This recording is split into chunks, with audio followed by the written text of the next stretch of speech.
Okay, so today we're going to be removing the tub. As you can see, the tub was not properly installed. And in my previous video I showed you the cracking and everything that was inside the tub and how squishy the tub bottom was, and that's because, as you can see, this big gap here, there's a 2x4 or some kind of, that's probably a 2x6. Then you can see the plywood here that's resting on the 2x4s all the way across, and there's nothing on the back end over here or this back end. And what that's doing is that's causing a flex in the tub bottom, so eventually the tub wears out and it starts to crack and will eventually leak. So this was improperly installed. It's supposed to be flat, level, all the way down. I don't have my level in here, but I'm willing to bet that with all the flex I could put a level on here and it probably is not level. And you can actually see the separation here on the tub wall and the tub itself. So any water that's gotten back there is probably just fallen through.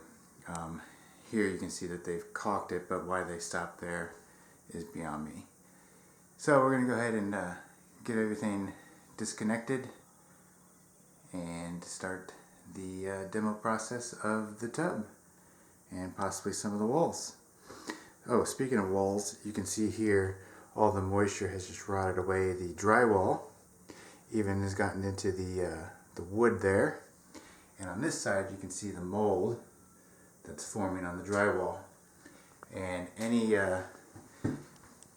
tub surround or shower surround is supposed to be making contact with a green board or a cement board. And in this case, this is just regular drywall, which is exactly what I expected. So eventually this will probably get cut out and replaced with the proper cement board. Alright, so here we go. Stand by. Okay, so we started removing the shower stuff. We took off the escutcheon and the shower head and all that stuff. Left the drain in there to keep some debris from falling in there. That'll probably be the last thing we remove before we remove the actual tub basin. The sides of the shower are underneath the drywall, so we had to knock all that loose all the way around, as you can see. And then there's screws into the studs, and there's only 2 on the top. They could have put more, but they chose not to.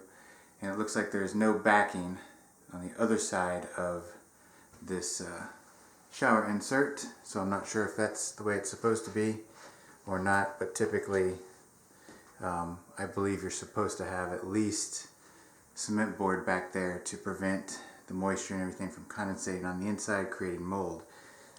We have no idea what's going to be back there.